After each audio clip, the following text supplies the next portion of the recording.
আজকে আমি এখানে দেখলাম যে আসলে 5টা খুব ভ্যালুয়েবল কোর্স। একটা হচ্ছে একাডেমিক, একটা হচ্ছে ম্যাথ, একটা হচ্ছে ইসলামিক, একটা হচ্ছে প্রোগ্রামিং, আর একটা হচ্ছে ড্রয়িং। আসলে আমরা তো বিশ্ববিদ্যালয়ে যখন একটা স্টুডেন্ট আসে তখন স্টুডেন্টকে আমরা কিন্তু রেডি প্রোডাক্ট হিসেবে পাই। সো আমি দেখছি যে আমি ছোটবেলায় যে শিক্ষকের কাছ থেকে পড়াশোনা করতাম সেই শিক্ষকের দেখা যাচ্ছে তার বাচ্চাকে সে যতটা সময় দিতেন তার থেকে বেশি সময় কিন্তু আমাকে দিতেন, এবং আমি আমার ওই শিক্ষকের কথা যতটুকু শুনতাম আমি কিন্তু আমার বাবা মার কথা অত শুনতাম না। সত্য কথা এটা, কারণ প্রত্যেকটা বাচ্চাই শিক্ষককে আইডিয়াল মনে করে, এবং আমরা যখন ইউনিভার্সিটি পর্যায়ে একটা স্টুডেন্টকে তৈরি অবস্থায় পাই তখন দেখি যে বিভিন্ন ধরনের ঘাটতি। সো এইটা আসলে আমি বলবো না যে আমাদের শিক্ষা ব্যবস্থার কোনো অবনতি বা কোনো কিছু আমি বলবো না, আমি বলবো যে আসলে আমরা শিক্ষাকে আপগ্রেড করতে পারছি না।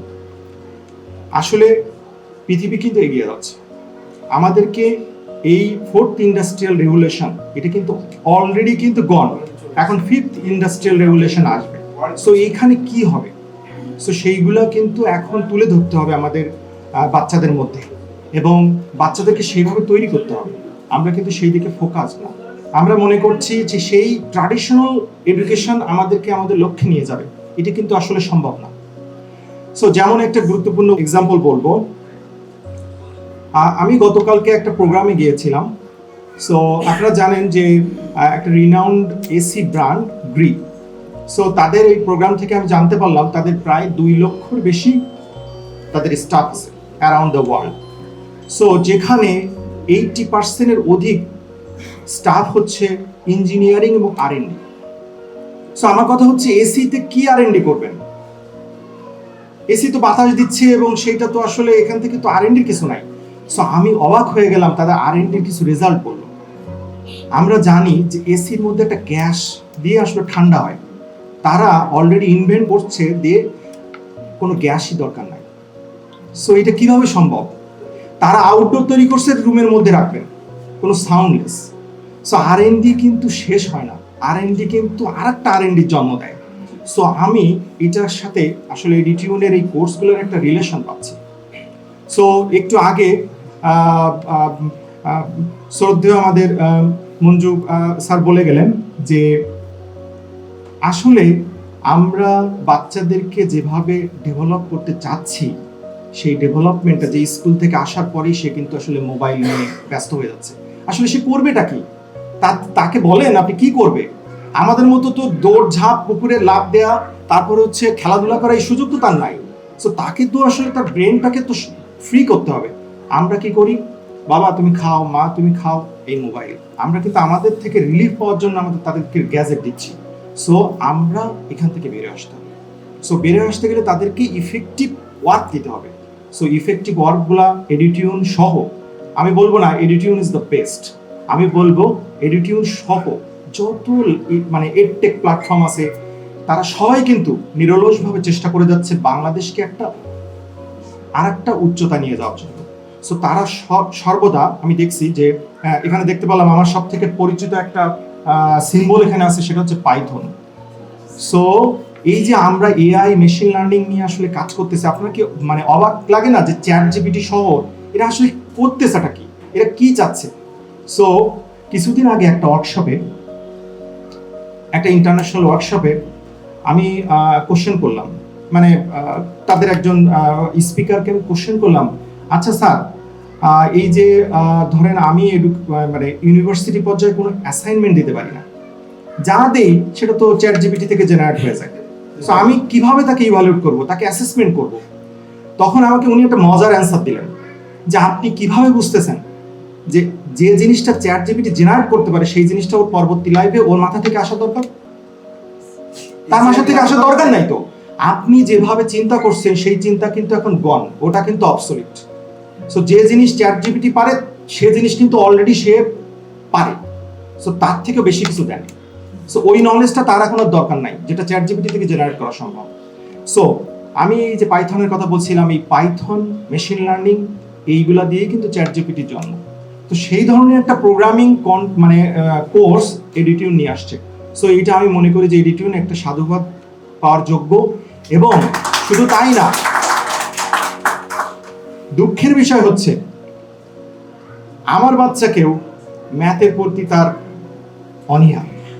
সে কিন্তু স্পিকিংয়ে ভালো, সে কিন্তু আদার্স কোর্সে ভালো, ইভেন কম্পিউটার নলেজও ভালো, বাট ম্যাথ কিন্তু তার দুর্বল।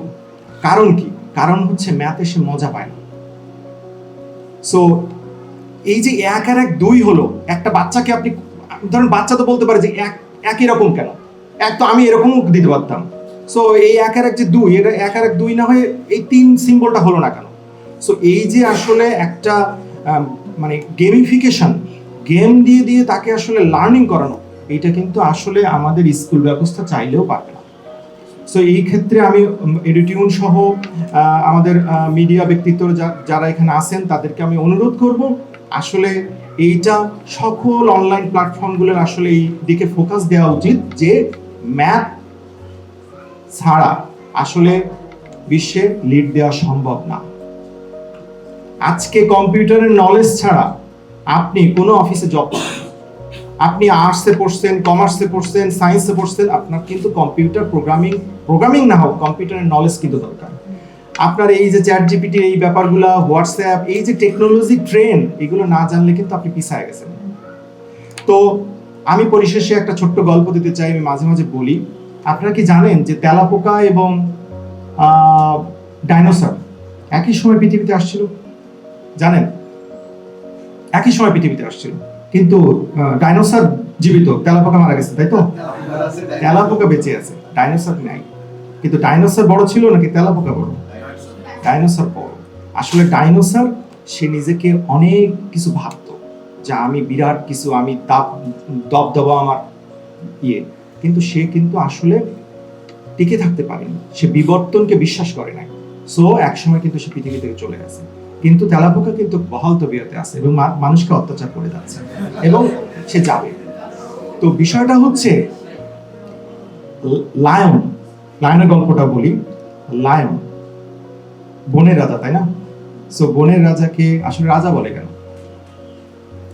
সে কি অনেক বড়? সে কি অনেক হেভি দেহি? না, তারপরে লায়নকে আসলে কিং বলে। তার কারণ হচ্ছে অল অ্যাবাউট অ্যাটিটিউড।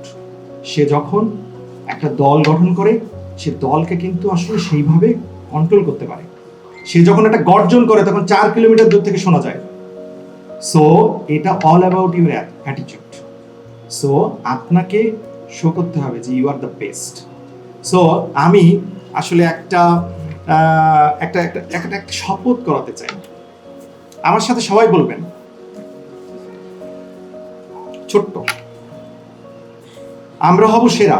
বলেন, আমরা পারবো, আমাদের পারতেই হবে। 3 বার বলবো, আমরা হব সেরা, আমরা পারবো, আমাদের পারতেই হবে। লাস্ট, আপনাদের থেকে আরো বেশি শব্দ শুনতে চাই। আমরা হব সেরা, আমরা পারবো, আমাদের পারতেই হবে। কে ঠেকাবে আমাদের? না, সরি, এটা না। কে ঠেকাবে আমাদের?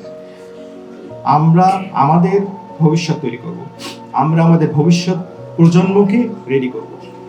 তো পরিশেষে এই সুন্দর অ্যারেঞ্জমেন্ট এবং যারা এখানে বিশেষ করে আমাদের দেখতে পাচ্ছি আমাদের কিছু গার্ডিয়ান আসছেন, তাদের বাচ্চারা অনেক এনজয় করতেছেন, আই হোপ। তো এবং আমাদের এখানে যারা আসলে বিভিন্ন কর্মকর্তা এবং এই যে সুন্দর অ্যারেঞ্জমেন্ট দেখতে পাচ্ছি, সবাইকে শুভেচ্ছা জানাচ্ছি এবং আমাকে এখানে আমন্ত্রণের জন্য আপনাদেরকে ধন্যবাদ। সবাইকে ভালো থাকবেন, আমাকে জন্য দোয়া করবেন। আসসালামু আলাইকুম।